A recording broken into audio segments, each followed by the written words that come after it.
Well, welcome back, everybody. We're so glad you came back after the break. I hope you had a good one. And we are blessed with another PhD to give us the information. This is Dr. Josh Spencer. He actually introduced Walt Brown to Dr. Adamenko, and he was very instrumental in getting the radioactivity chapter written.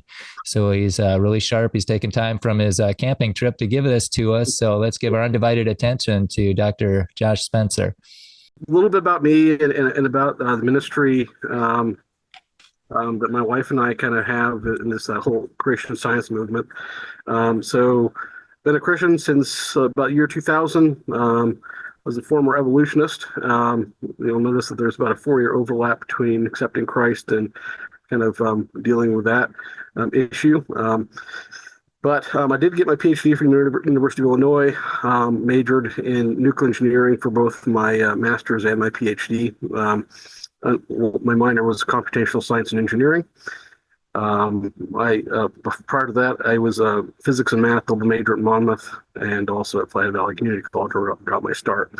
So I'm currently working at Los Alamos National Laboratory in the computational physics division. So and we're involved in quite a few ministries. So prior to kids, the creation paradox is one of my wife and I's main things.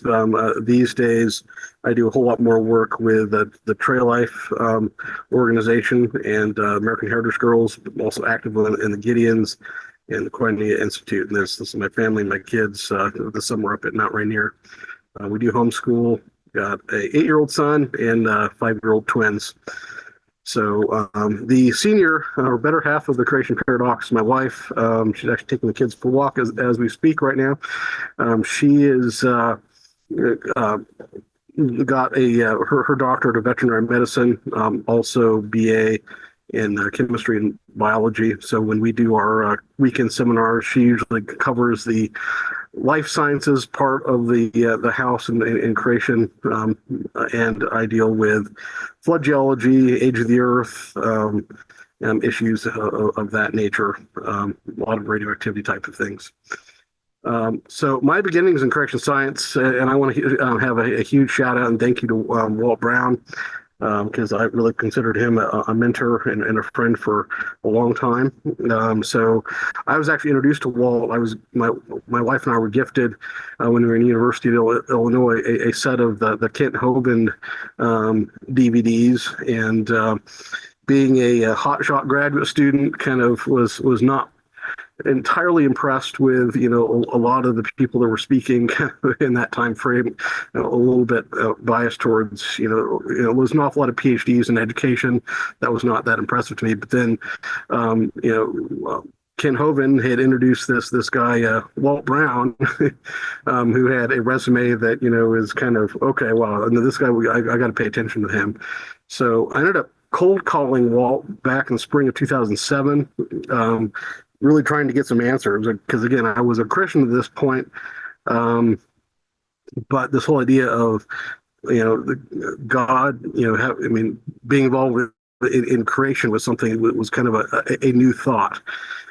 So anyway, ended up cold calling Walt. I was looking for answers, and about halfway kind of through the phone call, it kind of came out that I was a graduate student in nuclear engineering.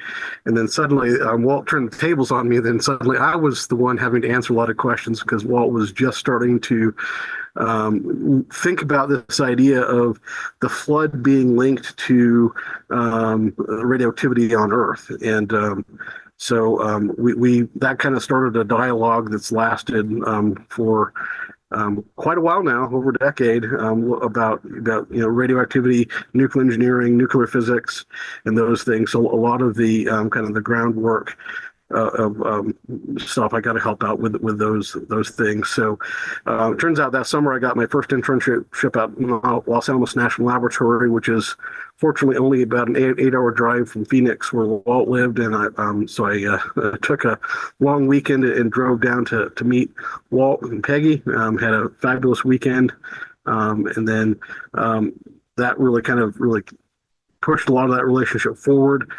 And then I ended up giving my first ever creation talk, actually back at my alma mater, Monmouth College, about a year later, and it was loosely based on a talk that Walt had given called "The Power of God and the Authority of Scripture." So, then about a year after that, after I finished my PhD, my wife and I launched our own creation ministry. So that's kind of how I got my started. So Walt's kind of been a mentor to me for a while that whole time. So it's a little bit of my history. So over the years, my wife and I have been blessed to work with a lot of different creation organizations across the country. Because we kind of went from Illinois, we spent 8 years out in Connecticut, and then now I've spent almost 7 or 8 years down in New Mexico. But so we've worked with at least all of these guys, and maybe a few more. But anyway, and then more recently with the Creation Science Fellowship in New Mexico. All right, so a little overview of the talk here. I want to talk a little about the relevance of why we care about radioactivity in general, and kind of what is the motivation for why my wife and I have been focusing on giving creation seminars to churches and universities and colleges across the country, when we could be doing other things like, homeschooling our kids or something. Why do we spend a lot of time thinking about this? We're going to deal a little bit about the age of the Earth type of questions. Then I'm going to start diving a little bit into the actual nuclear physics a little bit. We're going to do a little bit of introduction to radiometric dating, and I'm going to take as a case study for that carbon-14, because it's a nice, easy one to kind of really introduce that topic. And then I want to dive in a little bit into the flood of Noah and generating Earth crustable radioactivity. So Brian Nichol, who I think had been part of the conversation during the break here, has done a really, really good job producing a YouTube video on this subject, which I will reference. I'm actually going to show 2 clips of. So I don't want to reproduce or reinvent the wheel what he's done, but I want to cover maybe a few different aspects of that in my remaining time. So one of the kind of the fundamental things here, so why do we care about radioactivity really? And it is really my fundamental belief here that unless each of us comes to a life-transforming relationship with Lord Jesus Christ, nothing else ultimately matters, right? So kind of a verse here dealing with the fact that, there's a lot of things that the world kind of throws out as stumbling blocks to that faith. And radioactivity is actually one of those. So when my wife and I were just kind of forming our ministry, this book by Ken Ham and Brett Bremer came out that, we'd certainly heard this statistic, that, a lot of our kids are, walking away from the faith, by the time they get to college, and, being a TA, at a major university in Big Ten, where, part of the training is, somewhat explicitly, try to beat the faith out of people. I certainly can see that, but this book was kind of eye-opening for us, is indicating that a lot of kids are walking away from the faith much earlier, and some of the major reasons for that are, that not getting solid answers in the creation sciences. So this was really what kind of motivated us, and kind of the getting into the details of the statistics is really how we have tailored our ministry to be able to answer those questions. So a big, huge percentage of those is the age of the Earth issue is a huge stumbling block for a lot of kids that leads a lot of people away. So this is something that when I kind of gave my first creation talk, something I might have been able to cover the entire thing in about 10 minutes. Now I can barely cover, a fraction of this topic in 3 or 4 hours. So you guys are going to be a beneficiary of, just some of that in this talk. So the other thing I want to kind of do here is do a little bit of review of the tools that we have in origin sciences, because we're going to start talking about ages. We're going to start talking about estimates of how we can talk about the age of the Earth, because obviously none of us were there to observe things. It's a slightly different toolkit than we might have in our observational science day jobs. So I want to talk a little bit about that. So one of the kind of when I do talks on this, usually I use this example as you kind of have this example of okay, you walk into a room and you see a candle burning, and you can go observe that okay, the candle's burning. You're ultimately you had a candle that was presumably longer at its initial condition. It's burning down. You can maybe sit and watch it for an hour or so and realize okay, it's burning about an inch an hour. So you maybe are curious when asked the next question, well, okay, how long has the candle been burning? And you realize that you don't really have enough information to actually do that. You need to know, okay, at least you need to know what was the initial height of the candle, so to kind of start be able to ask some of these questions. Okay.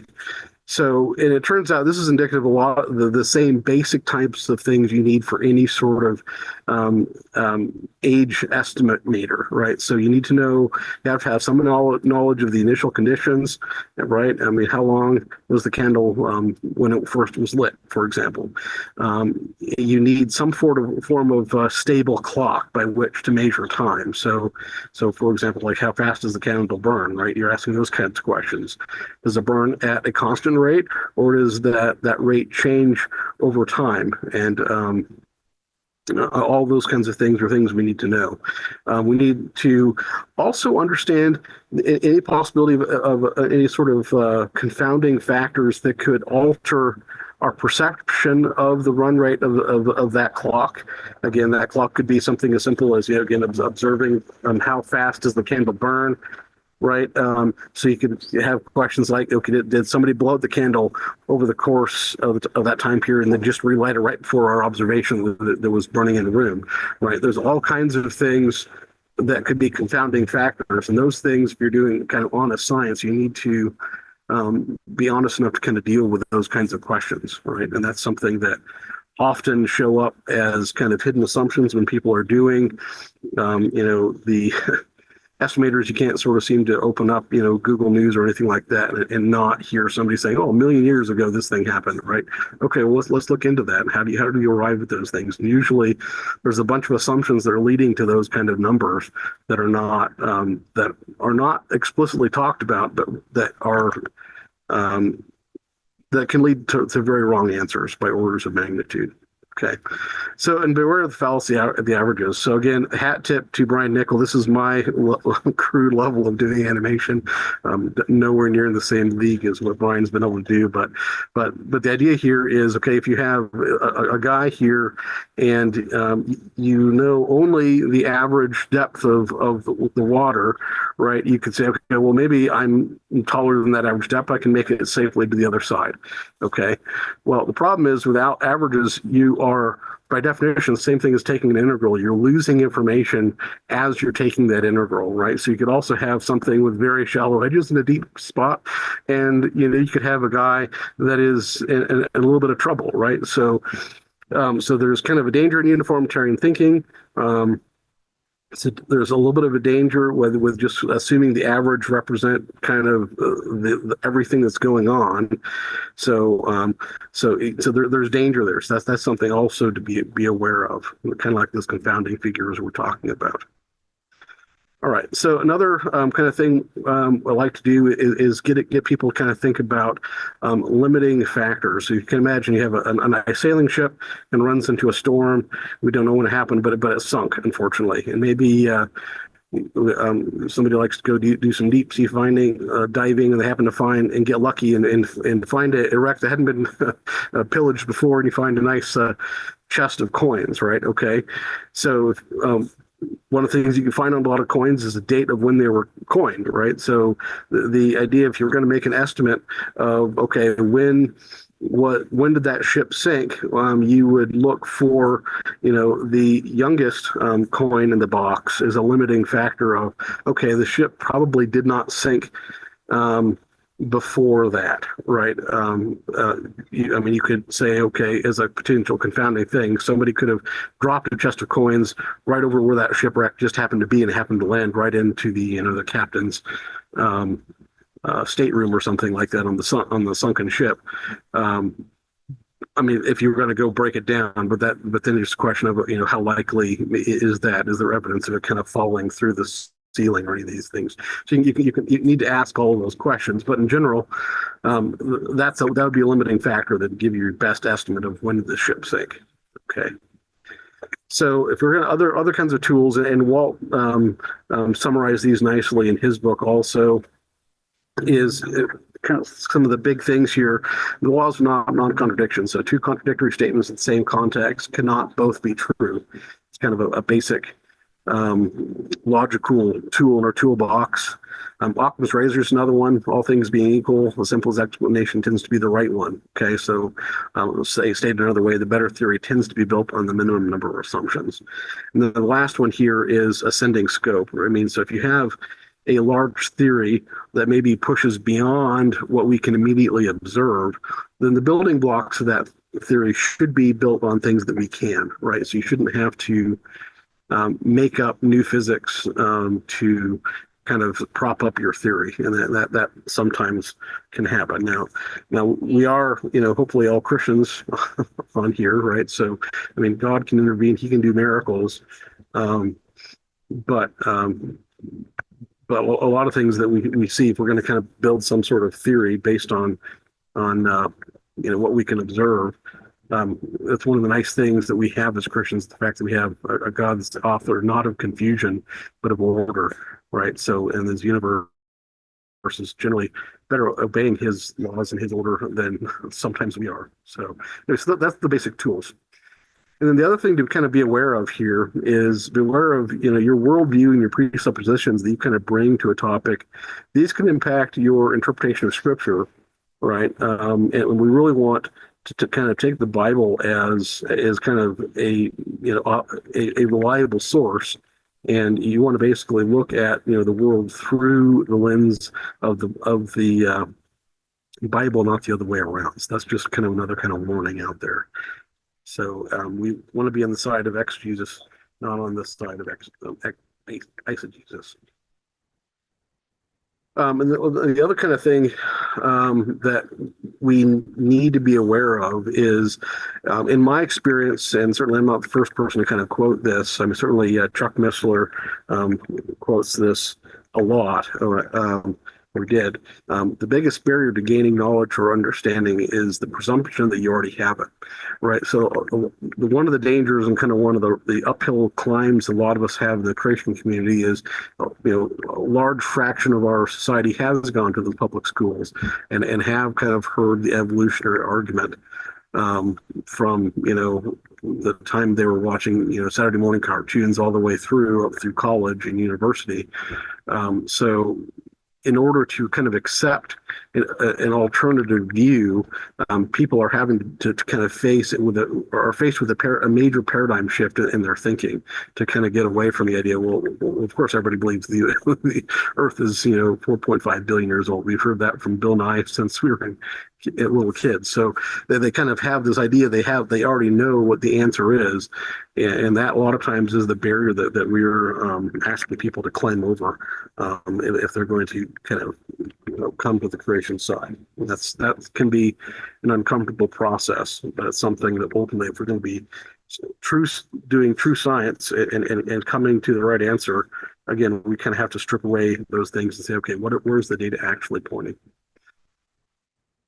So given that, I just want to do a very super quick review. So according to the Bible, how can we measure the passage of time, right? So certainly we can look at some of my actual favorite chapters of the Bible is things like Genesis 5, which can be a good cure for insomnia for people that don't like math and like plotting things out. But this actually kind of gives you all those begats are actually very useful for kind of saying, okay, so Adam was created, on, very early, kind of day 6, right? So that's very early in the creation of the universe, right? And you kind of add up all those years to kind of come up with an estimate of time between, Adam and Abraham and Jesus to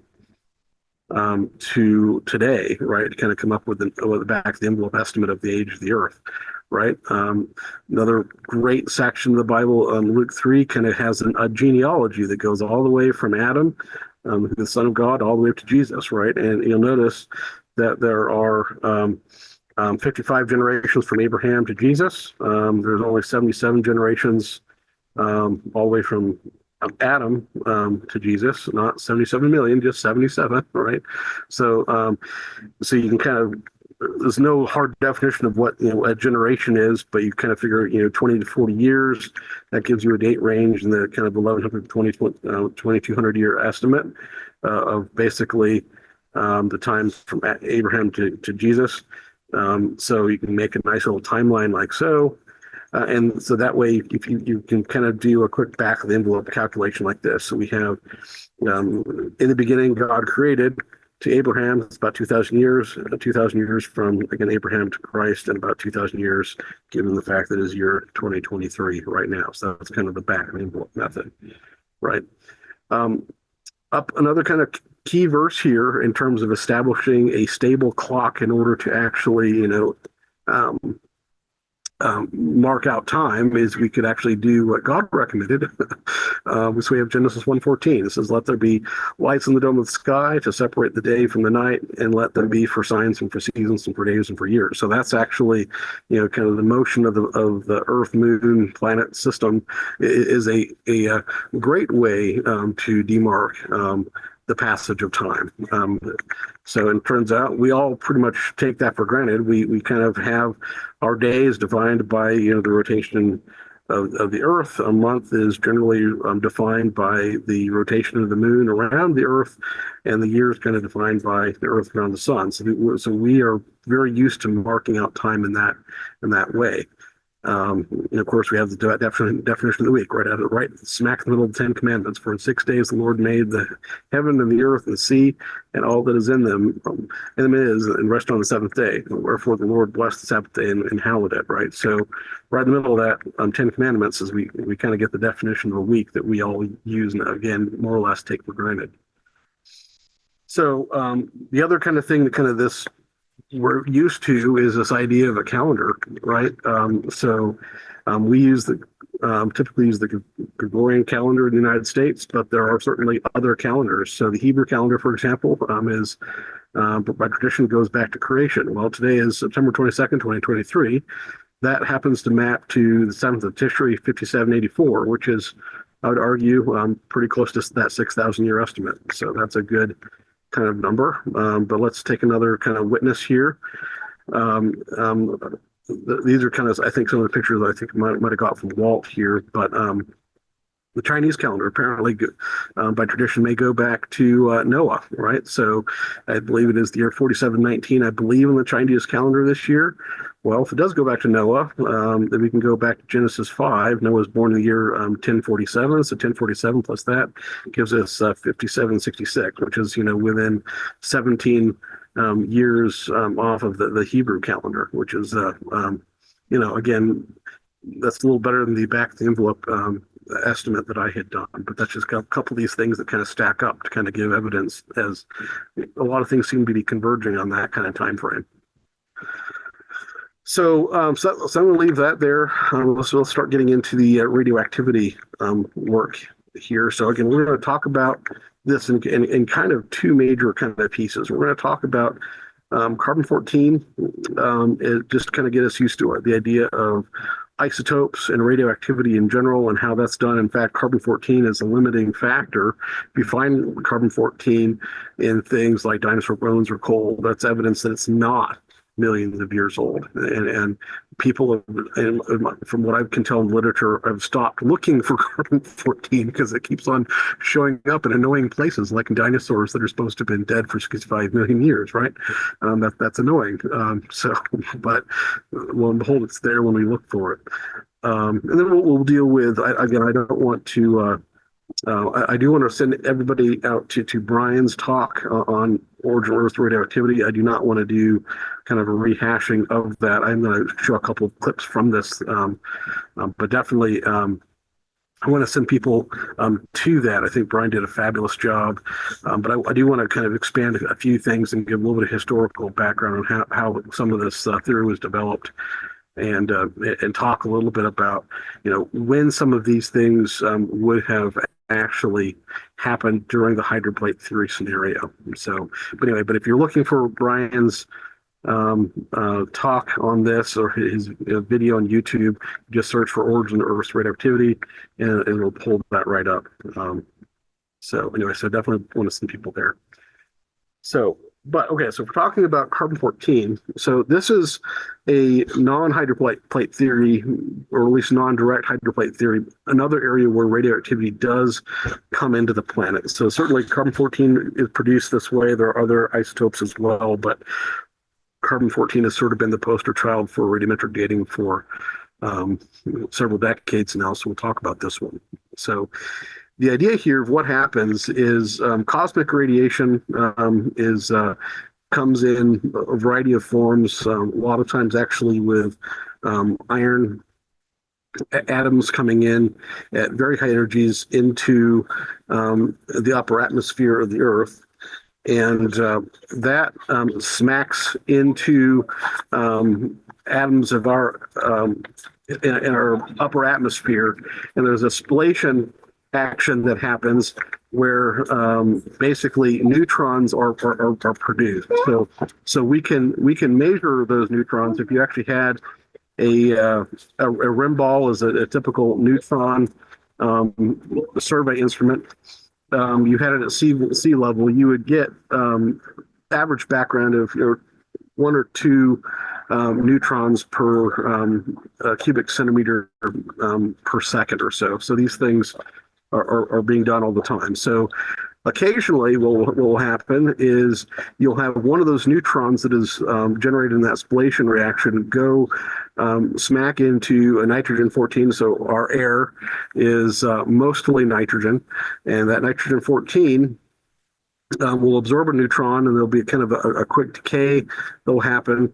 And what you'll end up with is carbon-14 plus an additional proton, plus I think a neutrino, and a few keV of energy, because those things aren't just going to like stop; they're going to go shoot off. And so if you do kind of the averaging numbers, and again, I indicated before that taking the average is somewhat dangerous, and we'll talk a little bit about why that is. But if you do take those averages and you kind of run that math out, that you end up with a production rate of about 174 pounds ish of carbon-14 a year. And that carbon-14 is going to kind of rain down on the planet. A lot of it's going to combine with oxygen in the atmosphere, produce carbon or CO2. And we'll kind of breathe that in and absorb that into the plants and trees and stuff like that. And the idea behind the radiocarbon dating is that there is some sort of magic equilibrium that happens, and we'll talk about why that's kind of a dangerous assumption. And that basically when people die, we stop ingesting that carbon-14 into us, then basically that stuff will decay down to some sort of lower level. And then we can just basically say a ratio between whatever we find in a particular sample and whatever this magic equilibrium ratio is. And then we can kind of estimate it in age. We'll go through the math and a little bit of what that actually looks like. But that's basically the basis of the theory. And on at the kind of the surface level, it's kind of elegant, and we'll talk about its limitations, but that's basically it. But some of the problems is okay, we have these cosmic rays that kind of come down. Well, it turns out God provided a very nice shield against those solar rays, because radiation, in fact, my entire career has basically been devising shields to protect people and equipment from radiation. And it turns out God's apparently also in the shielding business. He's created the Van Allen belts, for example, that produce a very nice magnetic shield for a lot of the cosmic radiation that's coming from outer space, and that helps protect us. So thank God that actually happened. But it turns out that the Earth's magnetic field is not a constant. So there's particular areas on the planet, like there's that down on like this little area of South America, for example, where you have a relatively weak area in the Earth's magnetic field, so you actually have less protection from that cosmic radiation. Ergo, the background radiation of that area is much higher. So on average in the United States, I mean, you have sort of a few 100 millirem per year. In areas where you have lower magnetic field, that's actually quite a bit higher. So it turns out where you also have this lower magnetic field protection, you're going to get higher production rates of carbon-14, for example, because you're going to get more cosmic rays that are going to be able to spill through into the atmosphere, produce more spallation neutrons. Therefore, you're going to get more production of carbon-14, for example. So this idea that you have this sort of global average production rate or some sort of global equilibrium is, I would say, a little bit tenuous at best. So let's take a couple of the next steps here, peeling back the onion here. Let's just talk about the atom, right? So the atom is composed of at least at the high school level, protons, neutrons, and electrons is kind of the basic building blocks of what we have. There are different forces involved in kind of holding that together. But we can probably know from your middle school, high school science, the proton has a positive charge. The neutron is electrically neutral, hence the neutron. Electrons are negatively charged. So all of your kind of chemistry things that you maybe taken in high school chemistry, they're all dealing with really the distribution of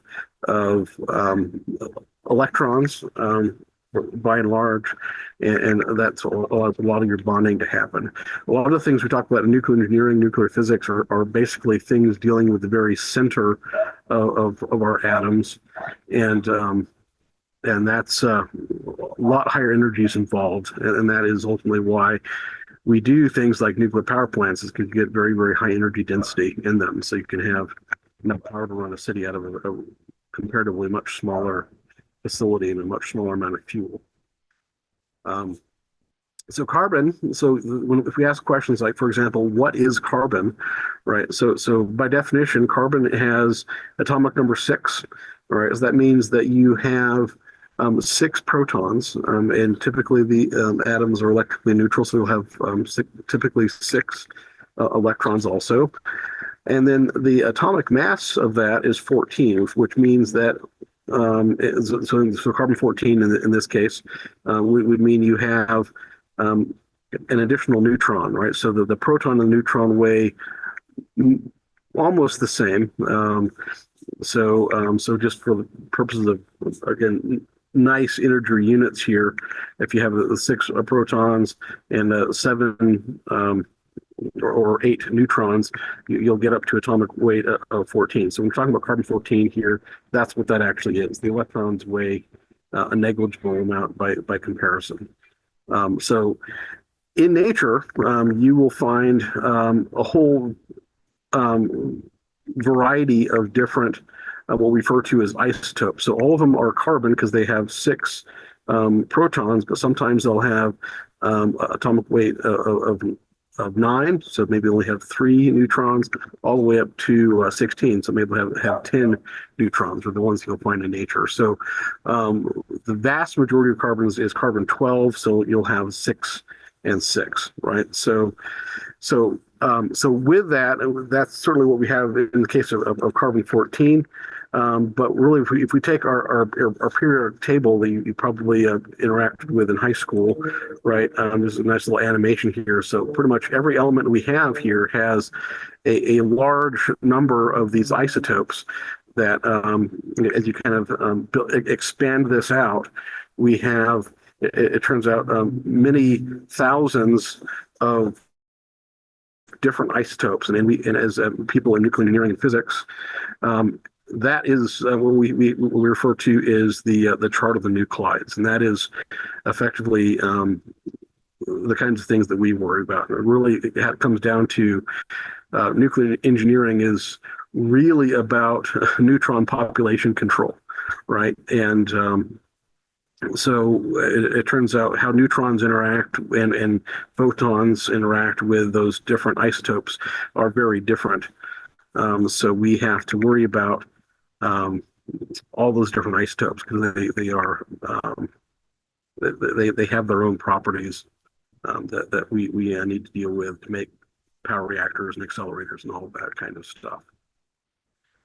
Okay, so this is a graphic that Walt and I put together back in probably the 2008-ish timeframe when we were coming up with this, is trying to explain this idea of kind of the chart of the nuclides and what this kind of means in terms of stability, right? So there's this kind of curve that kind of goes in the middle where you kind of have mostly stable isotopes. And then you have this anything that's kind of off that curve are unstable. So what we did is we kind of took the normal idea of a kind of a half-life and we kind of inverted it. So this is actually showing each of these atoms in terms of its instability rather than talking about its stability here. And then you can kind of visualize the basically atoms as they decay. They're effectively kind of like falling down this box canyon down towards the center bit here where they're trying to get to a position of stability. So if we're talking about things that are radioactive and things that tend to fall down towards the bottom of the valley of stability here, we should probably be asking, okay, why do we still have radioactivity at all? So if we kind of, and we'll talk a little bit here about what the distribution of measured half-lives that we have. Most of these things, there's very few isotopes that have, half-lives in sort of the even hundreds or to thousands of years, and there's very few that have. I mean, there are some that are up there in the thousands of years, but most of them are down in the decay in seconds here. So one of the limiting factors that really we could talk about in terms of radioactivity, in terms of aging, why do we have any radioactivity left on the planet, is a question that maybe we should be asking. So, anyways, there's that. So radioactive decay, so again, we'll talk about this. Again, carbon-14, again, for example, is radioactive. So it is something that through decay process, I'm not going to take you through the quantum here, but basically it is energetically not stable, and you will have particles that will effectively pop out of that atom and then the nucleus will rearrange itself to become more stable, right? So this is actually a beta decay process. So you'll end up actually having a neutron decay, basically spit out a beta particle, which is another name for an electron, effectively. And basically, one of those neutrons will turn into a proton. So basically, that changes you from carbon to nitrogen in that decay process. So we talk about a half-life. Basically, how long does this happen? So that is a statistical estimate, right?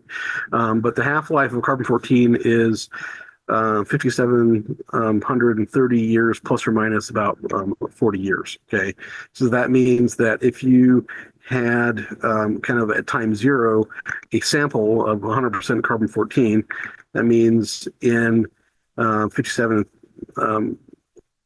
in 30 years, you would have basically one half life go by. So half of those atoms would still be carbon-14 and half of them would be nitrogen-14.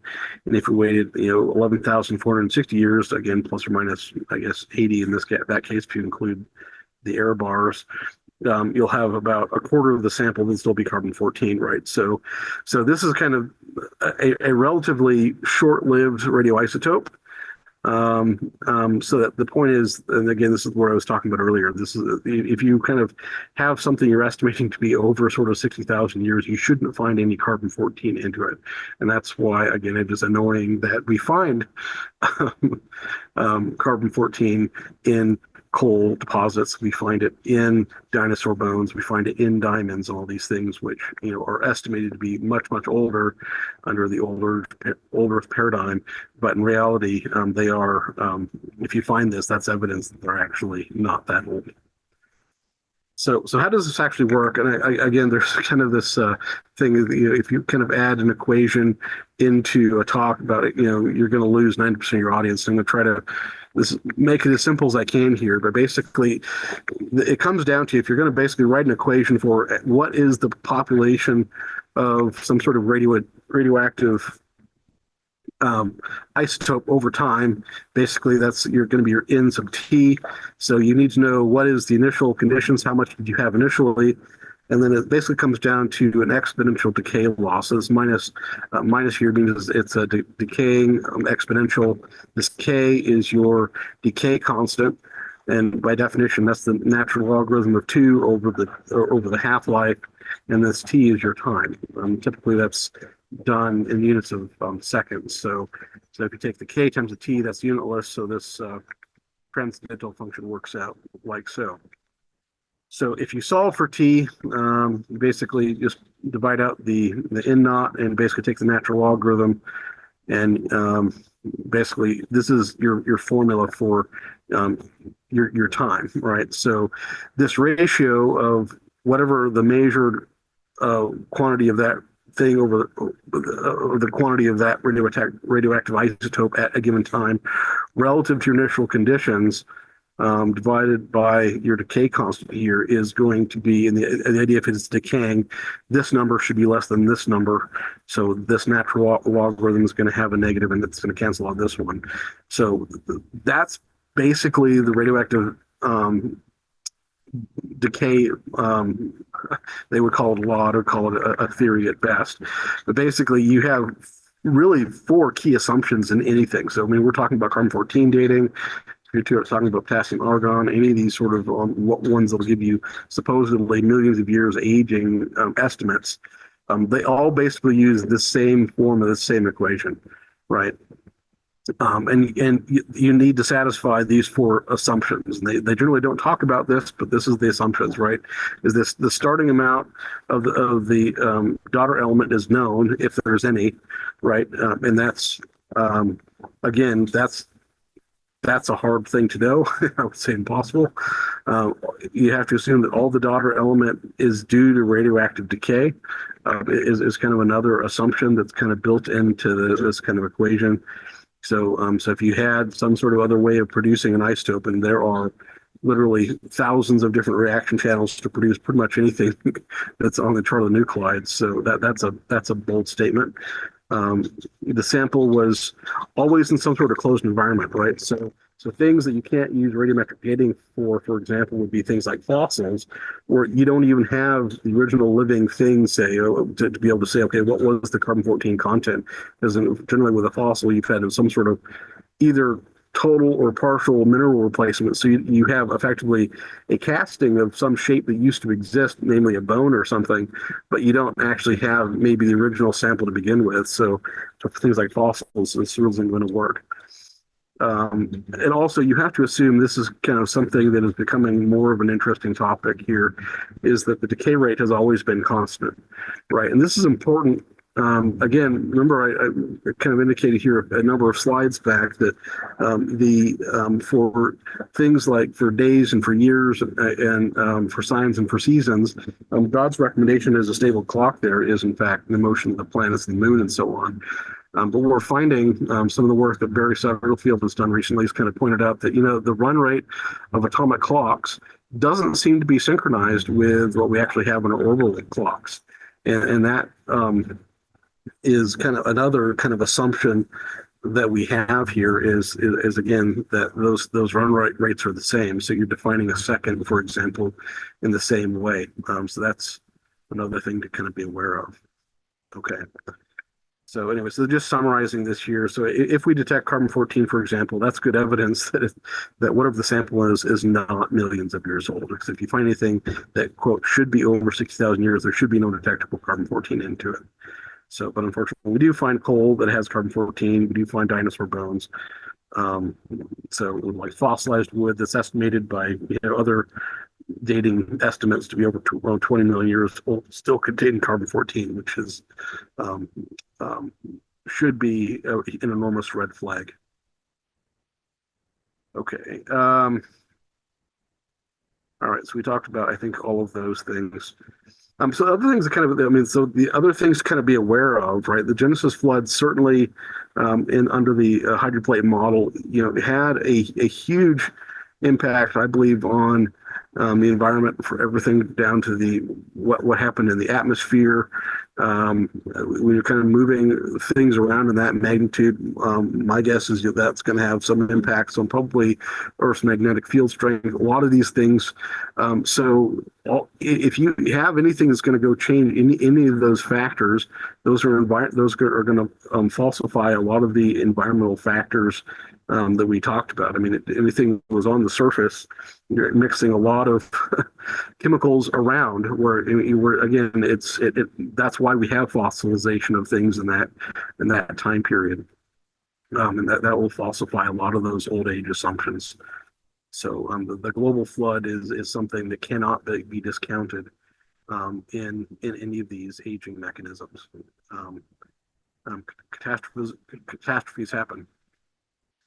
So one of my favorite ones to kind of point out when I give talks on these, I mean, we have, I was born in 1981. My parents tell me stories about, well, they're living in Bose, Montana at the time. I mean, they had to go up on the roof of their house and kind of brush, you know, ash off from their house and as far away as Bozeman, Montana, and and that was that's a volcano that blasted off in Mount St. Helens, right? That happened in 1980. So, but then you find rocks, that kind of were kind of effectively created during that eruption, and they date to 2.8 million years old, right? So, there's this issue of reliability, right? Reliability and consistency. If the dates are never right when we know the ages of the rocks, how can we be sure that they are correct when we don't know the ages of the rocks, right? There's a book out by Dr. Morris. When the same rock is dated by more than one method, it will often yield different ages. And when the rock is dated by more than one time by the same method, it will also often give different ages. So these are kinds of again things that don't take it for granted when people kind of give you a radiometric date. That's some sort of holy writ. It's not. It's somebody's conclusion, and usually there's an agenda driven behind it somewhere. Okay. All right. So now we kind of covered kind of the high points. We talked about reliability.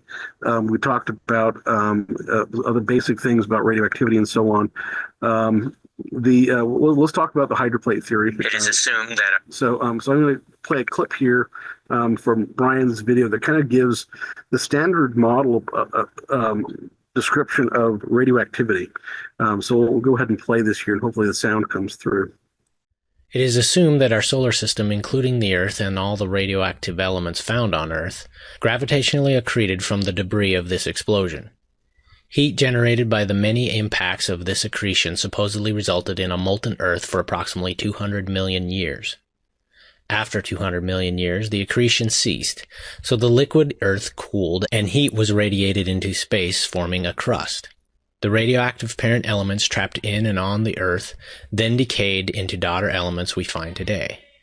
Today, the ratio of the number of parent to daughter atoms is measured. The decay half-life is then factored in to arrive at a radiometric date for any given rock sample on Earth. This assumption about the past is the foundational rationale for old Earth theories. Okay, so again, that kind of gives a good summary of kind of the standard model of basically really Earth science and a lot of cosmology here. So I'm going to from Los Alamos. So need to have an obligatory Los Alamos Feynman quote in here. But basically, this simple statement is the key to science. It doesn't matter how beautiful your theory is. It doesn't matter how smart you are. It doesn't matter what your name is. If it doesn't agree with experiment, then it's wrong, right? So this is from a lecture from Feynman from decades ago. Some major problems with the standard model of kind of Earth formation and cosmology here are kind of borne out. And I think the hydroplate theory provides an application of an alternative approach that I think is going to give much better results. again, Brian did an excellent job. We'll talk a little another piece of this here is where did the heavy elements come from, right? Because there's this idea in the standard model where you have elements. There's an assumption that the solar dynamics is driven by a balance between nuclear interactions and gravitational collapse of stars, and if that's true, then those elements that are being fused are effectively fuel. We'll talk about why you can't, by fusion under that model, get to things that are heavier than iron. Talk about that in a second. So the other kind of piece here is, okay, that's interesting. What caused those elements to become radioactive in the first place? And given what we talked about before, where things tend to want to fall into the valley of stability, what has kind of maintained them to be radioactive if they are 4.5 billion years old is another important question. So if the Earth was that old, again, why do we still have radioactivity? There's evidence of accelerated decay processes that people talk about with the plutonium halos and things of this nature. I'm actually not going to touch on that here. Walt does a good job covering that in the book. But yeah, the 4.5 billion year age estimate of the Earth is inconsistent with many of the limiting ages that we can come up with the Earth, and that really limit the age to less than about 6,000 years. Again, that's also disagrees with biblical testimony. All those things are enormous red flags. So just to deal with some of these things from what's kind of known and is from a commonplace nuclear engineering basis here. So this is the distribution. So there are in the standard nuclear engineering cross-section libraries, there are 3,536 isotopes that are considered, in the, more or less naturally occurring database. And you'll notice, so this is a log distribution on the x-axis down here, where this 5 and 0 10 to the fifth, that's like the number of years of that half-life, right? So what you'll notice here this one here is 0 to 1 year. There's 40 isotopes that show up in that bin. Up to the 1 to 10 million year band, there's only 12 isotopes that are all the way out that far, and like the 1 to 10 billion, there's only 3 isotopes that are kind of up here. So when we're talking about available isotopes that you could possibly even use for radiometric dating, assuming you're willing to somehow sell those 4 assumptions that we talked about, there's very few. You're up on the very far end of that tail of isotopes that you can even play with. The vast majority of the radioactive isotopes that we have are, and like there's 460 of them, for example, that are in like the 1 to 10 second category, and a lot of them are, in between a second a year, and then some of them are decay almost instantaneously, right down to the number of nanoseconds or less, right? So that's where the vast majority of your radioactive decay are, right? So a lot of people have this idea that, oh, well, if it's radioactive, it must take thousands and thousands of years to decay. That's actually true in some cases, but for the vast majority of radioactive isotopes, it's the short-lived radioactivity is much more common. All right. This is another kind of key point here. So the binding energy per nucleon, this is ultimately where you get the heavy isotope problem, right? Because again, according to the standard model, I mean, that explosion that Brian was alluding to, and I think just cut the explanation of that explosion off the beginning of the clip here, is basically like a star exploding, right? Because I mean, it's a kind of common, almost cliche now that, oh, we're all star stuff. If we're all star stuff, then we shouldn't have anything heavier than iron, and we clearly do. And the reason for that is if those elements are in fact the nuclear fuel in a star, Basically, what it says is what you're actually releasing in a nuclear reaction is basically an excess mass or the binding energy that kind of holds those things together. So you get energy by breaking an atom apart. So like when we have a fission reactor of things like uranium. That's a very heavy atom that gets split into two or more smaller fragments. You have energy release by breaking that apart up to iron, and you get energy release by squeezing lighter atoms together up to iron. So iron is the peak. So what the standard model is that we have a fusion reaction that's driving our stars, and that's not always been the case. That's actually relatively modern theory. If you go back to textbooks from kind of turn of the last century, I mean, you have people talking about a whole variety of different solar dynamic models, whether that be a chemical fire, I think there was a gravitational collapse theory for a while, and a lot of these things had to be rewritten because we needed longer and longer ages to kind of meet other evolutionary models that are in vogue. So you need the stars to last for a lot longer. So we are currently at a nuclear fusion model because that gives them kind of the the 4.5 billion year old solar system to kind of play with in terms of time. But that's the theory now, but that hasn't always been the theory. So anyway, and one of the things that we have even from biblical evidence is that we have from Genesis 4:22 here, and that Zillah. So this is a separate genealogy from like the one we have in Genesis 5.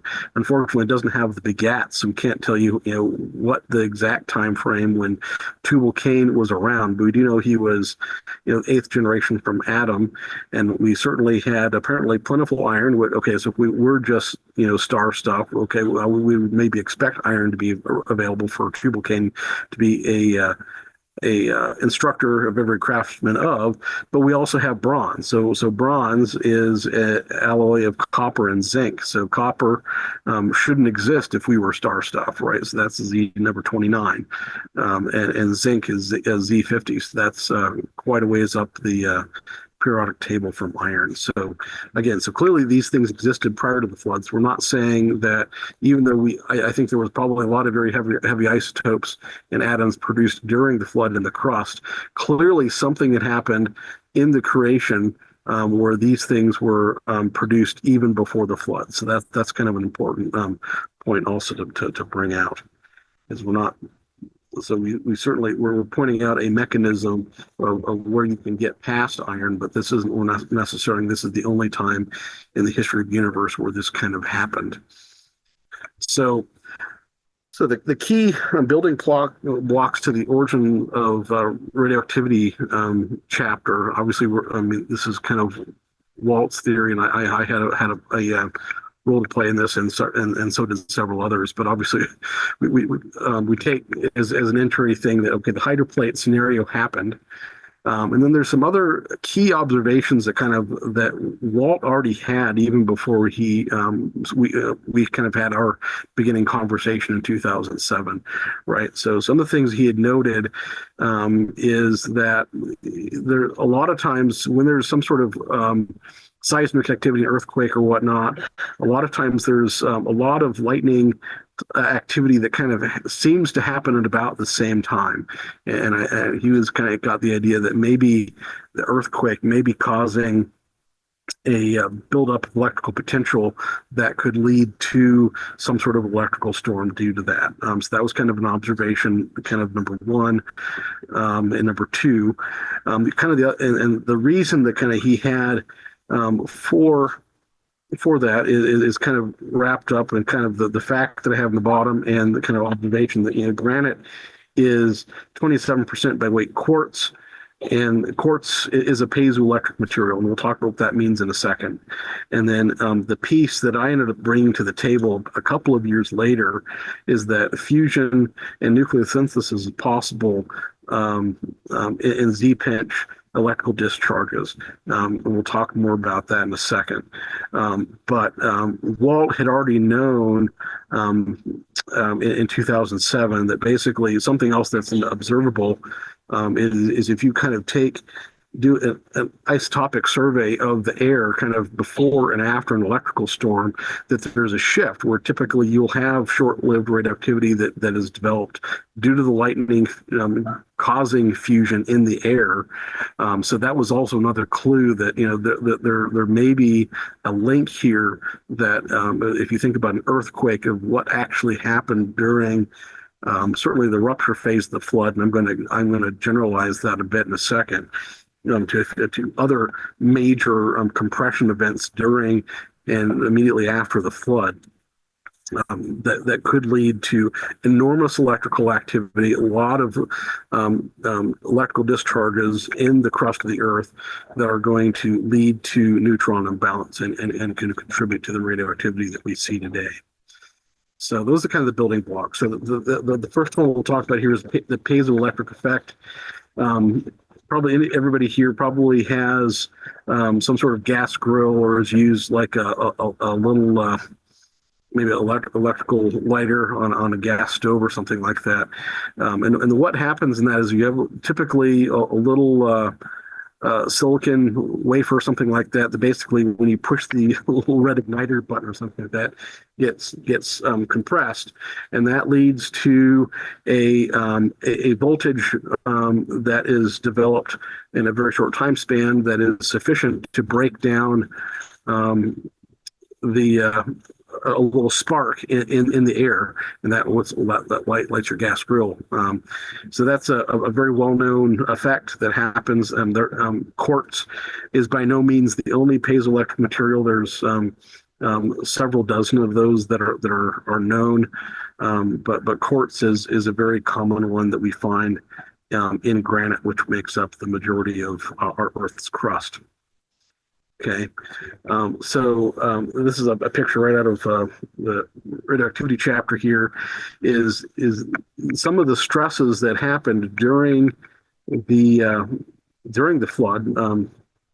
Particularly, I think this particular graphic is referring to the fluttering of the crust. Is you're going to have enormous tension between kind of the bottom and the top of the actual crust, and if you think about actually putting numbers to how much tension and compressive strength there is on the granite, and you can calculate what kind of voltages would be generated through the crust, and we're talking in the tens of millions of volts per meter type of range, and that is sufficient to cause electrical breakdowns. So you'll effectively have electrical discharges or effectively lightning, effectively kind of like you see, lightning is an electrical breakdown in the air, but you have a similar phenomenon of lightning being discharged in and through the crust of the Earth.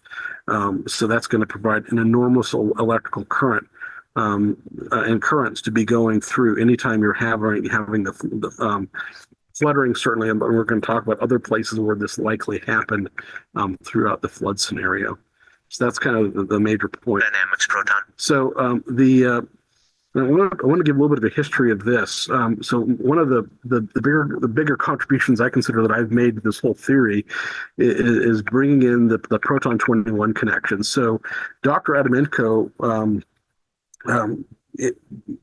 gave a lecture at the University of Illinois while I was there, basically on this nucleosynthesis.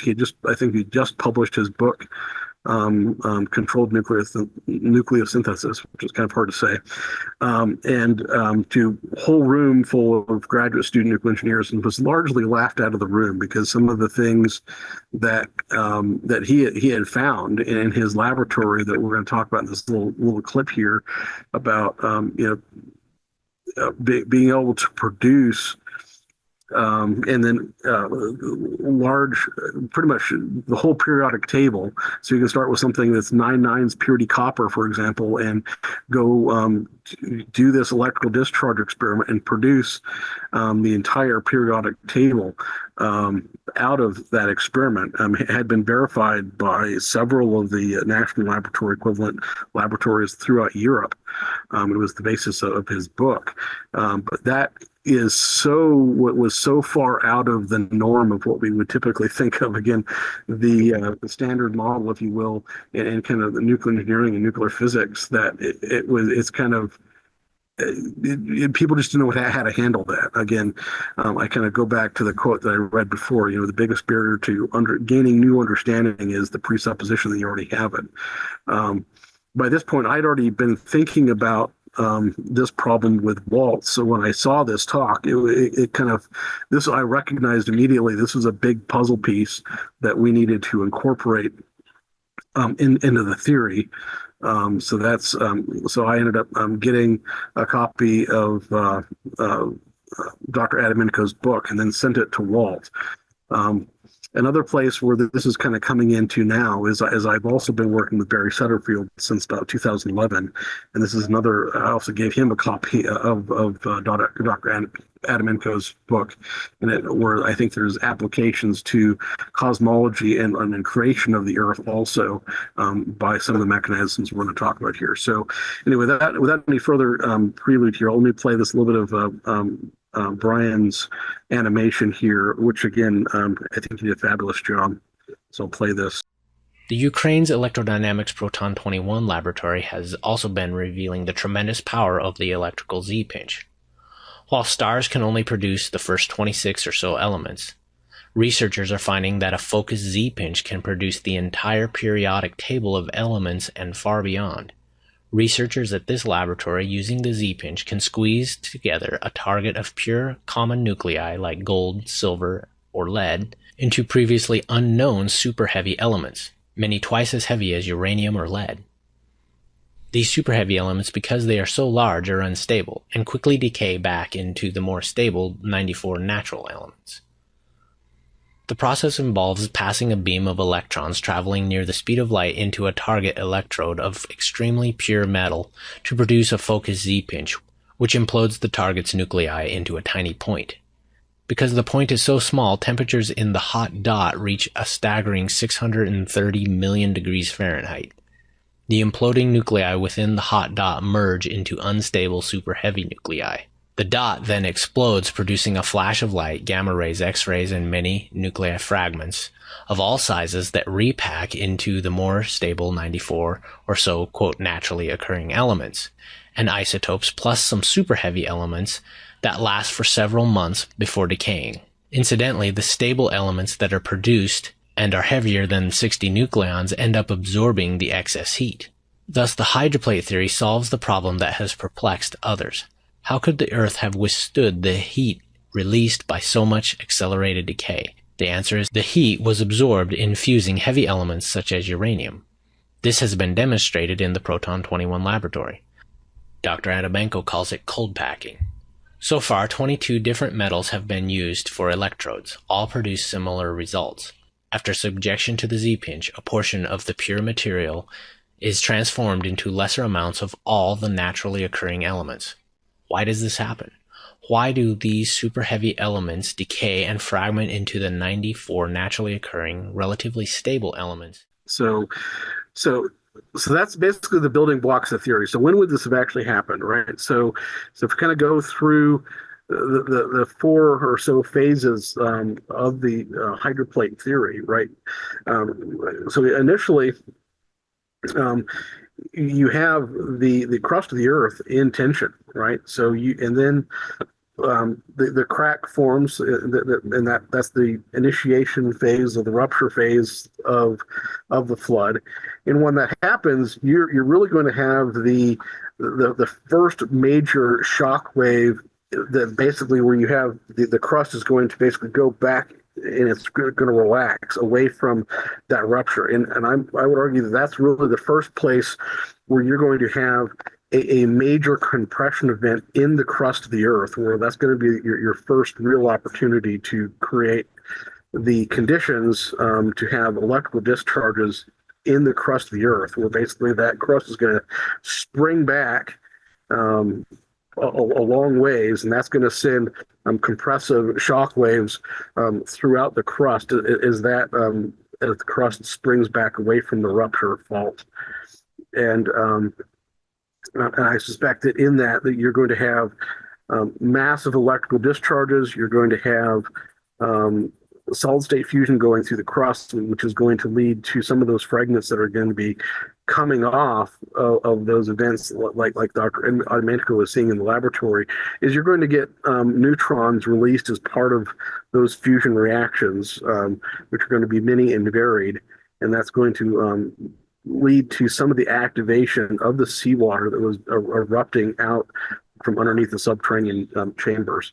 So that's going to be a major event from the radiation producing or radioactivity producing event. So during the flood phase, there'll be opportunities also. So there's the crust fluttering events. Those ones, again, these are some images directly from Walt's book, where he talked about the idea where you have tension and compression in the actual crust of the Earth, and anytime one of those kind of waves comes through, you're going to have, again, you're setting up those conditions with very large voltages across the crust of the Earth, kind of from the bottom to top. The other compressive events would be compressing in a different direction. But those things will also, again, provide the initial conditions where you could have those electrical discharges, where you could have, again, the solid state fusion, neutron release, and neutron imbalance to actually drive things up the valley of stability. And then as the kind of closing phase of the flood, where you have basically the continental drift phase, you're going to see again another opportunity. So basically, you have the crustal plates sliding away from the mid-Atlantic, and you're going to see what Walt refers to as the running into resistances, which is something that that's a nice way of, you're going to have some enormous shocks where basically you have plates that are going to slam into each other and violently have uplift of the mountains ranges that we see on all of our modern day continents. And in the production of those, again, you're going to have enormous stresses that are going to be generated where, again, you're crushing the granite, which means you're crushing the quartz that's in that. And you're, again, going to have opportunity for the generation of, again, those large electrical fields, which will have opportunity to break down electrically and, again, generate the currents necessary to generate, again, solid state fusion, which, again, are going to come with your neutron, so that'll drive things, again, up the valley of stability. So that's, again, the major places, and there's I think to a lesser extent, even in the kind of recovery phase that we're in now, anytime we do have earthquakes and things like that, I think any of those things to a smaller scale, I think you could probably also demonstrate, and there's probably an area there if we were able to go do some, measurements of isotopes before and after, we'd probably be able to actually verify that this kind of mechanism is actually happening in the crust today. So with that, I'm kind of coming close to, I think, actually I'm over an hour here. Sorry about that. But some of the summary conclusions, right? Materials are activated or become radioactive when they're bombarded or absorb excess neutrons into their nucleus. So that's really nuclear engineering 101 is about neutron population control. So that whether it be a reactor or what have you, it is really that neutron imbalance that's driving radioactivity. So we're going to have radioactivity there are a number of environmental drivers that can cause that. Um, so we talked about a few of them here. So the distillation reactions in the upper atmosphere is one mechanism, and the kind of solid state fusion idea from the piezoelectric discharges is another. Um, so anyway, but the other kind of major takeaway that hopefully people will come away from this is just because something's radioactive, it does not imply long ages. So with that, other materials, if people want to think more about these things, I've also worked closely with unfortunately not Dr. Barry Setterfield for a long time. But he's also been producing a number of very good YouTube videos, and there's a series of 4 of them that pretty much I commend to anybody I have the opportunity to talk to. So he has one on kind of plasma physics, 0-point energy, speed of light and atomic behavior, and then biblical time. Bible and time, and I think a lot of these same mechanisms that we're seeing in the flood that have, the potential to create elements heavier than iron, but also lead to the conditions where you could have the buildup of radioactivity, also could have happened in other places in the creation of the universe. So that I will stop sharing, and I'm open to questions if people have them. Saying that Z pinch, you said you hit them with electrons, a stream of electrons. Is that right? It's like, how in the world did they do that? Yeah, so Z pinch is a standard laboratory apparatus. So these are used. These have a number of applications. Where basically you have some sort of electrical discharge through a cathode. A lot of times you'll see these things in plasma physics labs. In fact, that's one of the big mechanisms for current EUV lithography in the semiconductor industry. Okay. They'll use Z pinches as a light source to allow lithography of a lot of the chipsets, so we can kind of maintain Moore's law, for example. So these things are used in a lot of plasma areas. There's the other, you can look up the Z machine down at the Sandia National Laboratory, where again, it's a standard mechanism. So the Z in the Z pinch really has to do with it's a convention of the direction of electrical travel is along like the Z axis. And what happens is plasmas tend to be self-focusing, and they will because the plasma is a charged gas effectively due to the Maxwell's equations. When that Z or axial current goes through, you'll end up crushing the plasma, and that's the self-focusing effect that drove kind of the hot dot that Dr. Adamenko referred to in solid state. Wow, that's amazing. Someone wants to know what's your thoughts about the RATE project. If I don't know if you've heard of that, it says of Snelling. I have. I've got the book, and I've kind of read through that. I think, they certainly have some observational evidence there that is valid. I don't think that they didn't have the benefit of some of the thoughts that Walt really has developed over the last, I guess, decade and a half. We're kind of thinking about, okay, what would drive some of this accelerated decay that we're talking about. So I don't know. I don't have a lot of strong feelings about that, other than the fact, like they collected a lot of the geophysical evidence together to talk about. Yeah, there is evidence for some sort of accelerated decay. But like I said, it could well be that it wasn't necessarily accelerated decay, but it could have been, like I said, a lot of the process, heavy elements and things that were developed that were radioactive. They're going to decay very, very quickly anyway, just by their natural decay processes. But if you sort of have something that is suddenly, in an instant during the flood, or in a very short amount of time, producing a lot of these things are going to decay very, very quickly. Okay. Anyway, so I don't know a lot of I recall reading a lot of what could have caused this to happen type of conclusions out of the RATE project. I mean, they collect a lot of evidence saying, hey, something happened, but I don't recollect there being a lot of the details of theory on what caused those events to happen. Okay, thank you. And has astronomy found heavy elements on other planets, either directly or spectral analysis? I believe that you're going to find heavy elements on certainly the rocky planets, Mars, Mercury, Earth, Venus. I suspect what probes and stuff we've sent to there. I suspect you'll find evidence of heavy elements on all of those. And I Would they be suspect radioactive? Would they be radioactive on other planets?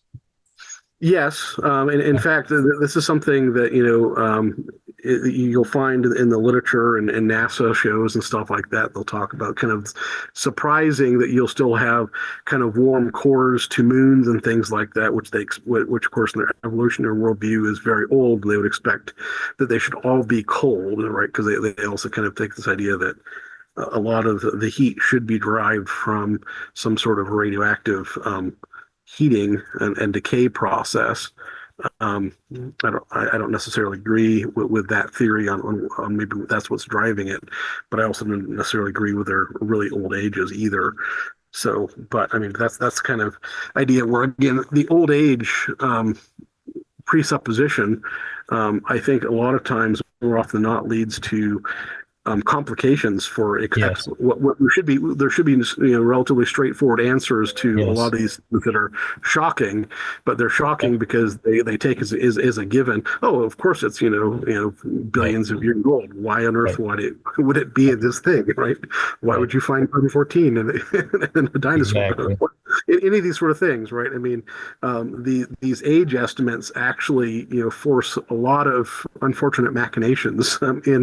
in theory to explain things. Where if you kind of say, okay, do the kind of keep it simple Yeah. approach, Yeah. It's really holding science back. Their it is, preconceived it dogma. is, it is absolutely, yeah. Yeah. Is there meteoritic whatever evidence of the residual radiation in meteorites or comets? Do they find any evidence of radiation in those? I believe this is actually so. If you look in Walt's book, there is I don't even know what the current count is. There's a huge number of predictions that Walt made, and I believe one of them had to do with that there would be a larger concentration of at least deuterium, if not radioactive tritium, hydrogen in comets, because he had the theory that a lot of the comets and a lot of the meteors that we find in our atmosphere actually came from the flood and would have been activated or had neutrons absorbed as they're kind of being brushed out during the rupture phase.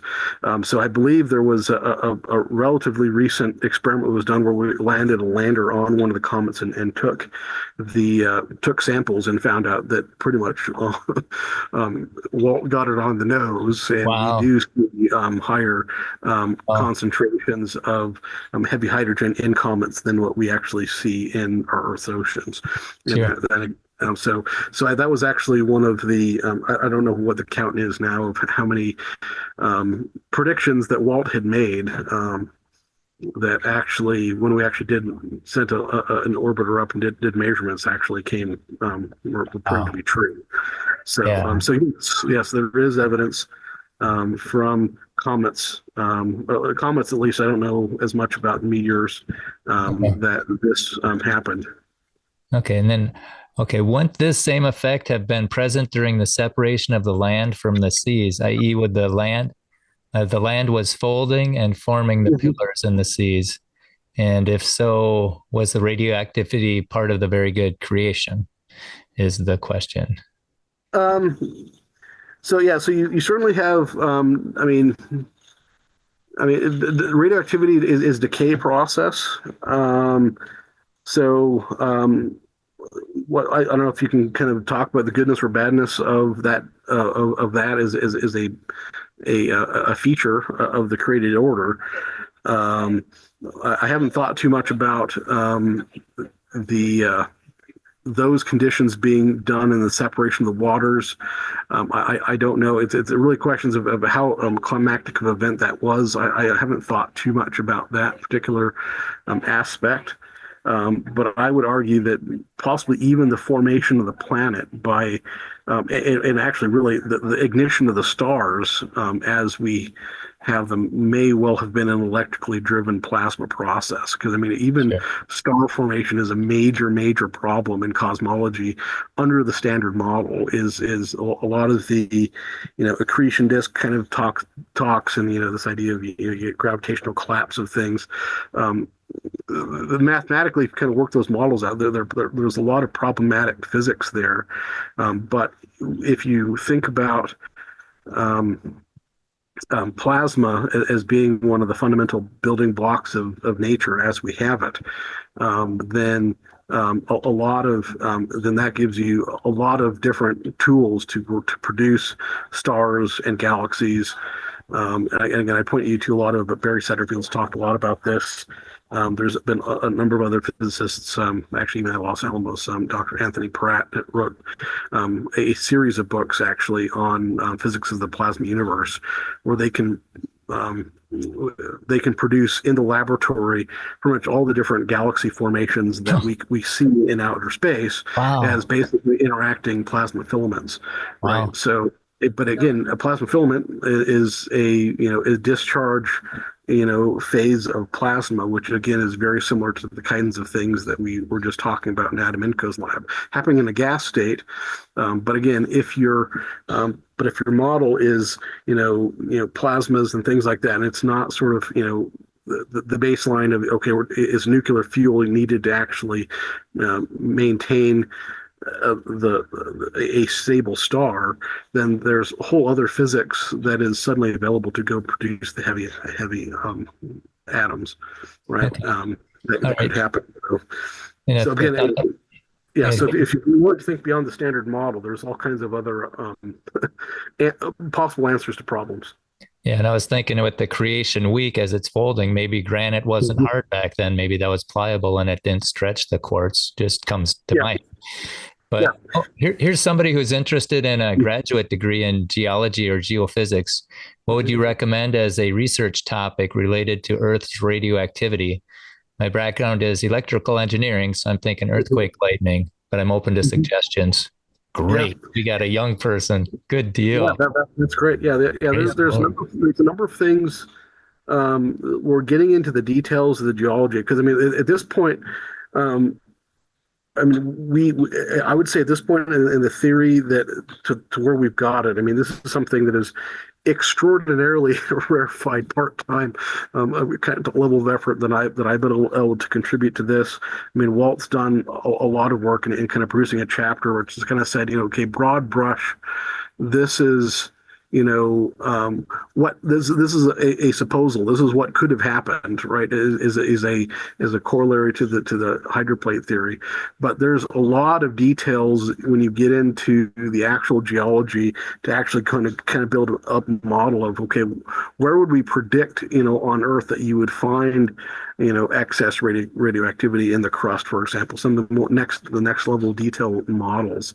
And looks at if you could take it from the hydroplate theory perspective, as you're building those models, I think there's a lot of good predictive science that could be done there, that kind of takes it from beyond okay, this is a theory that happens to meet a lot of the high level observations that we have. But I mean, there's a lot more detail that could go into this. I mean, it's um, yeah, so yeah, we should talk some more, but yeah, there's definitely a lot more work that could be done in this area. Is there a way for people to reach you? Like, Sure. So my we don't have a website or anything like that, but yeah, Creation Paradox. So if I share my screen again for a second, it is literally my wife and I's ministry is. Here, let me get it onto the right slide, and then I can do this. Share screen. Yeah, yeah. So you can see this. Yeah. Creation pair a docs at gmail.com is my email. okay. So if people wanted to email and ask questions or reach out to me, that'd be the way to do it. So creation pair dash a dash docs. Well, yeah, in the email, there's no dash. So it's just Okay. creation pair a docs. Okay. Got it. So my wife and I are paradox that look at creation stuff. Well, that's great. So That's so great. so Um, anyway, and if we have any biologists in the room, my wife's particular interest is brahmanology and genetics. Of what, because she's a veterinarian. So what kind of number of animals and stuff would you need to have to produce the biodiversity that we have today? sure. And so she's done quite a bit of research in that. Okay. Okay. Do we find after major earthquakes, do we find new radioactivity materials? So I don't know how much.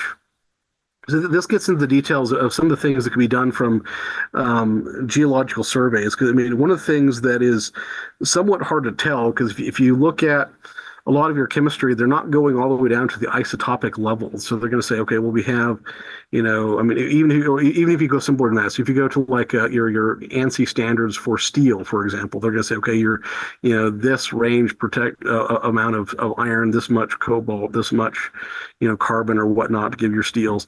They aren't going down to the level of specificity where you might be able to see a change.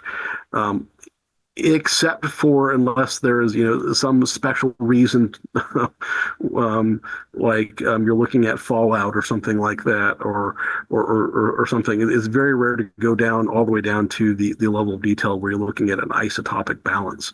So if you have a chart of nuclides, they're going to give, I mean, this is something that I know as far as research that Bob Enyart had wanted to do, but it was hard to do, so we never really got it off the ground. It is kind of going and looking in details about what we even talk about natural abundances are, and then when you have an event, okay, what kind of deviation relative to that statistical average do you have? But what would be even better is if we had, an area where you were susceptible to a lot of earthquakes, and you took samples of rocks and stuff around, if you happen to be close. And unfortunately, it's hard to necessarily know exactly where the epicenter is going to be, because that's going to be where your larger opportunities for electrical discharges are. But if you had a good detailed map of what the isotopic balance of a lot of the rocks in that area were, and then you kind of did a before and after, you could potentially do some measurements. Would be quite interesting in that area. But you won't find uranium or anything like that, or would you? Well, you find, I mean, uranium's found all over the place, and thorium is as well. Typically, is it in granite? Is it normally in granite and not in the ocean? A lot of places. I mean, you'll find uranium deposits all over the place. I mean, this is one of the things that right immediately after World War II, we thought when we're dealing with non-proliferation, was we'll just control all the uranium, because it was kind of an issue that we were trying to say, okay, if we can control the uranium supply, we can control the production of nuclear weapons. And it turned out uranium is relatively plentiful. In fact, there before kind of World War II, it was commonly used as yellow pigment. So there's actually, you used to be able to get Fiesta ware. It was something called Fiesta ware. It was a nice plate brand, and they had uranium as a pigment that you could use as part of their glazing process. It made a nice yellow color for their plates. So in fact, when you take a kind of, a lot of times you'll find pieces of this in displays in museums where they deal with radioactivity, when you have a nice little piece of Fiesta where you put up your Geiger counter next to it, and it lo and behold, really it wow, clicks away because it's there, right? So it turns out, there's uranium is relatively plentiful in the Earth's crust, and you find that, and like I said, it's used a lot in nuclear power industry right now. But but even to do that, again, to be viable for nuclear power, you're having to deal with a relatively rare isotope of uranium. So most uranium is uranium-238. In order to be used for power purposes, you need to be dealing with something that's a fraction of a percent of the uranium that we find is uranium-235, uranium-233, are the fissile isotopes of those. So if you look at chart of nuclides, you find out that that's like 10th percent level of the uranium that we find is actually those useful for specific isotopes Okay. of uranium. All right. Would asteroids have radioactivity? If they came, like I said, if they came from Earth and if they were ejected as part of the flood, it is very likely that they would have been subjected to a neutron shower, just like kind of the water that formed a lot of the comets would have been. So I would say there's a Sure. very good chance that you'd find radioactivity in asteroids Okay. from a similar process. Would have But this? again, but one of the arguments I'm also making here is that's not necessarily unique. I mean, I think the similar types of discharges that we experienced during the flood happened in solid state. So you're getting, there's an awful lot more atoms around to be activated in a solid state environment. Sure. But obviously, in the production of the planets to begin with, that kind of happened. At least Earth, in the beginning, right? That's day one. You have the creation of the planet. My guess is the process that God used may very well have been a very similar electrically driven process to go create the to create Earth and to go squeeze it into its initial shape. Very well, you could have had heavy elements and potentially radioactivity from the very beginning. So would radon fit into this also? I mean, radon, would have that been produced during the flood too? Do you think? Yeah. Radon is one of the is an element in and of itself, but it is something. It's also, I mean, also a decay product that you end up of that ends up coming. There's a whole series of things that are decay products from what's called actinides. You have your uranium and everything as those decay, radon, radium, and those sort of things are a byproduct of those. But certainly they could have also been produced by the same process that we're talking about. Okay. Does the supercritical water act as a radiation shield? I think wouldn't water So, itself be a radiation shield?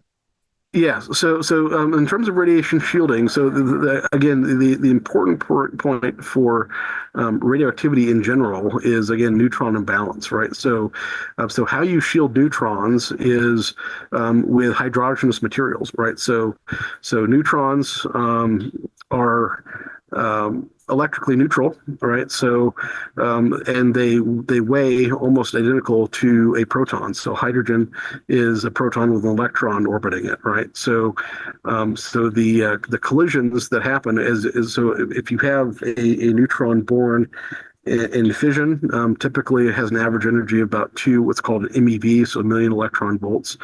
And it takes about 18 or so collisions to get it from a screaming fast energy as it's born out of fission, for example, to be slowed down to a thermal energy where it can typically be absorbed. That's kind of the basis of thermal reactor design. So hydrogen materials like water, whether supercritical or whatever, those that's what's referred to as a moderator. And that's why we have most of our power reactors in the world are water cooled.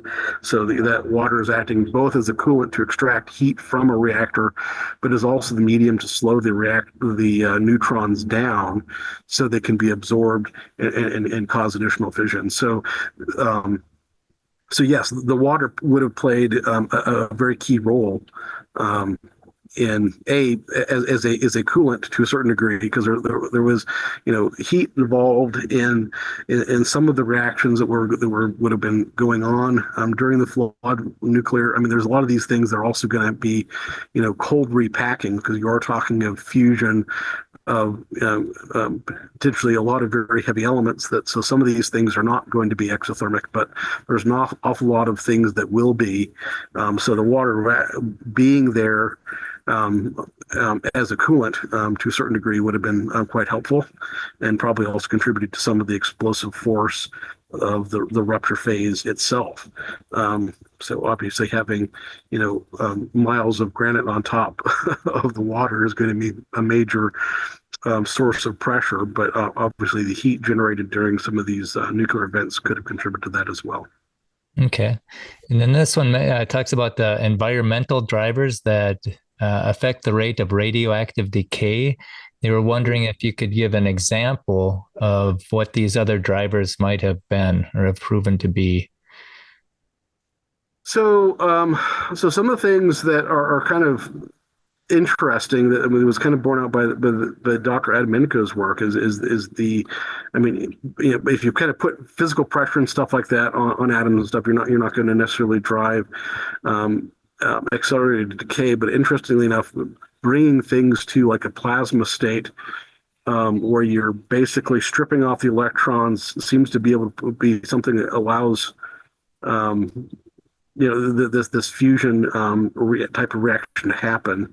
So it's really the environmental factors are that I was referring to in kind of my concluding remarks here are things where you can put matter in a state where you're driving it with very high current reactions. So you basically are converting it from a solid, liquid, or gas to a plasma, and then if you have a strong enough current, then you can drive that fusion reaction. So you get and through some of those fusion reactions, you will get neutrons released. So, like if you go to ITER, for example, you have a DT fusion. So you have deuterium tritium fusion reaction. One of the byproducts that comes off of that reaction is a 14 MeV neutron. So there's going to be a whole host of fusion reactions that are going to be happening once you get matter into that kind of state. Several of those, I would guess, are going to liberate free neutrons, and if you have neutrons, they're going to get absorbed by material, and they are going to be lead to production of radioactivity. Okay, thank you. And does it depend on how the distance from the sun, like if we're closer to the sun or farther away from the sun on the decay rate? No. Okay. All right. And what radioactive materials, if any, do you think might be found in the asteroid Bennu sample returning to the Earth this Sunday? Like I said, most of your, in principle, you have the periodic table there.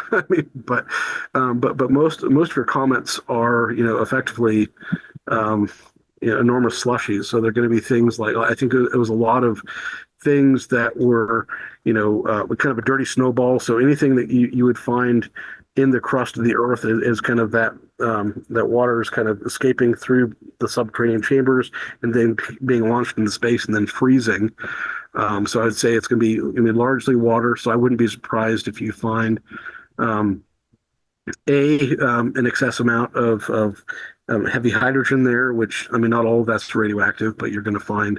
I would suspect you'd find more heavy hydrogen than you'd find typically in our oceans, and I believe kind of the more or less factor of 2 that I think Walt had in his prediction came from the fact that we kind of have this idea of the proportions of water that are in our oceans are probably half that was kind of surface and then half that was kind of roughly underneath the crust of the Earth that was probably eating up a lot of those neutrons. So I think that's where it would come from. So I'm guessing that it's hard to predict exactly what's going to be there, but I would see a lot of things you're going to find in a lot of your minerals from the crust. So olivine and all these sort of things. I wouldn't be surprised if there had been activation of some of those components, manganese. A lot of those things are relatively short-lived activity. So a lot of the radioactivity may have decayed away by this point. But I wouldn't be surprised to see some additional heavy hydrogen and so on. So it's hard to say. I mean, again, we're talking Mother Nature's kitchen, but I would say if it's into the crust of the earth, that's going to be, I mean, again, comes are dirty snowballs, so that dirt would be what's in the crust. So it could be some activation of things we find in the crust of the earth, and then heavy hydrogen and water.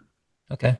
And what's the best book or site or resource you'd recommend for continuing this study of radioactivity with related HPT? Yeah, well, what was the ninth the radioactivity chapter would be a good place to read. I mean, that would be I think as far as published works.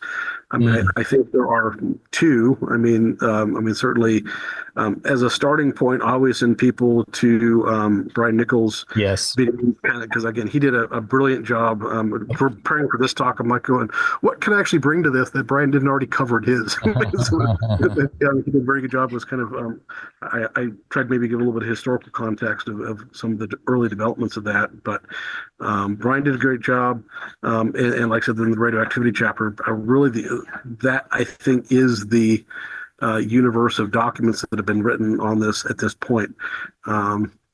So I think that's the only two I can think of. Okay, and then on one of your slides, it said it was a 10 miles deep, and somebody's asking why it was 10 instead of 60. So I'm thinking that was from the 8th edition, and then yeah.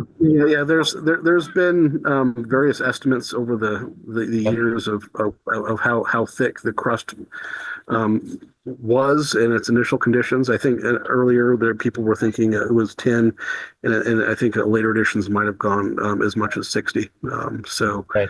Yep. So like I've been thinking about these things for a long time. I think my first edition it was the 7th edition of the book. I was very excited when the 8th edition came out, and we'll be even more excited when the 9th comes out. Oh, me too. Yeah, I've been waiting for a couple of years. It's like it's almost ready. It's like but the 9th edition again for those watching, it's on.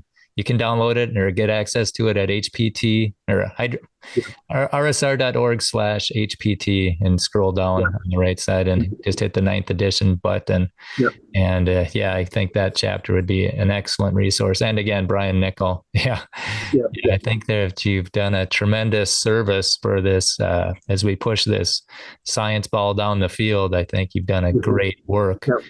And it looks like we've got the questions answered. If anybody thinks of one later, there's going to be Q&A tomorrow at 6. And you were also interviewed by Bob Enyart.